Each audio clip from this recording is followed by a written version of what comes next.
क्या मैस्टरबेशन से वीकनेस होती है? हेलो सबको, मेरा नाम डॉक्टर मार्था तारा ली है और मैं एक रिलेशनशिप काउंसलर और क्लिनिकल सेक्सोलॉजिस्ट हूँ।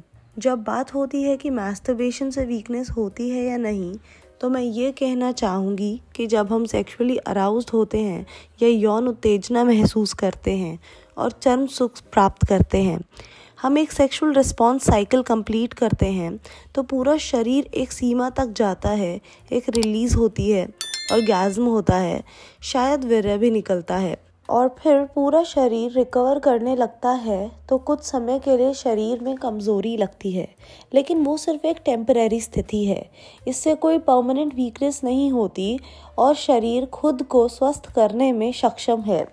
तो सबसे पहली बात जो मैं कहना चाहूँगी, ये वीकनेस सेक्सुअल रिस्पॉन्स साइकिल का हिस्सा है। आप सेंसिटिव हो सकते हैं, बहुत रिलैक्स्ड महसूस कर सकते हैं और आप कुछ कमजोरी भी महसूस कर सकते हैं और ये सब पूरी तरह से नॉर्मल है। तो सबसे पहली बात ये कि ये सब सिर्फ टेम्परेरी है। दूसरा ये कि बहुत सारे लोग कहते हैं कि मैं अपना लिंग बहुत इस्तेमाल करता हूँ, मैं बहुत हस्तमैथुन करता हूँ, इसलिए मेरा लिंग खड़ा नहीं हो पाता या देर तक खड़ा नहीं हो पाता।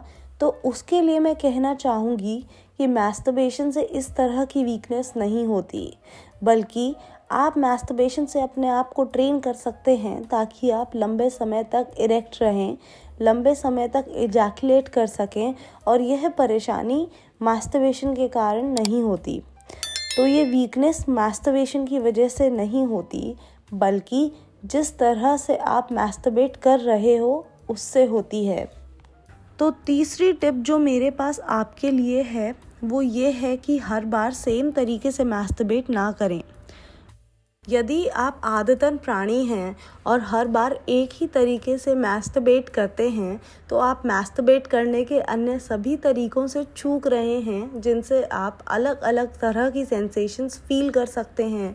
आप और प्लेफुल और क्रिएटिव हो सकते हैं, ताकि जब आपका साथी आपको किसी अलग या नए तरीके से स्पर्श करे तो आप घबराहट ना महसूस करें, क्योंकि आप सिर्फ एक ही तरीके से परिचित हैं। ऐसा पुरुष और महिलाओं दोनों के साथ होता है जिनके साथ मैं काम करती हूँ। तो जब मैं नए तरीके अलग तरीके से मैस्टरबेट करने के लिए कहती हूँ, तो इसका मतलब क्या है? आप अलग पोजीशन में मैस्टरबेट कर सकते हैं। उदाहरण के लिए, अगर आप हमेशा लेटकर मैस्टरबेट करते हैं तो आप खड़े होकर या बैठकर मैस्टरबेट कर सकते हैं। आप मैस्टरबेशन के दौरान और एक्टिव हो सकते हैं, जैसे कि हाथ हिलाने और शरीर ना हिलाने की जगह आप हाथ ना हिलाकर बॉडी को हिलाएं।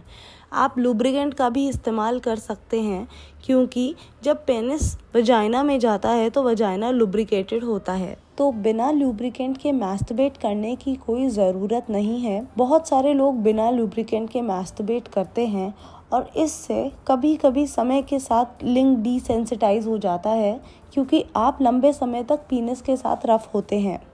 मैं कभी कभी की बात नहीं कर रही हूँ, मैं लंबे समय की बात कर रही हूँ, हमेशा बिना लुब्रिकेंट के 20-30 साल तक। सोचिए क्या होता है कि नाजुक लिंग वास्तव में असंवेदनशील हो जाता है, ज़्यादा एहसास नहीं। जब ऐसे में लिंग वजाइना में जाता है तो देर तक खड़े रहने में परेशानी हो सकती है। स्खलन के लिए पर्याप्त उत्तेजित होने में कठिनाई हो सकती है। तो मैंने आपके साथ कुछ बातें शेयर की हैं कि क्या मैस्टरबेशन से वीकनेस होती है। पहला, कि ये टेम्परेरी होती है, सच में कोई कमज़ोरी नहीं होती। दूसरा, मैस्टरबेशन से लिंग में कमज़ोरी नहीं आती, बल्कि ये शरीर के लिए एक अच्छी कसरत है। हालांकि इसका संबंध आपके मैस्टरबेट करने के तरीके से है, जिस पर मैंने आपको कुछ टिप्स दी हैं। मैं हूँ Martha, she the people TV के लिए वीडियो शूट करते हुए। Subscribe to the YouTube channel and don't forget to hit the bell icon so that you don't miss any videos by us.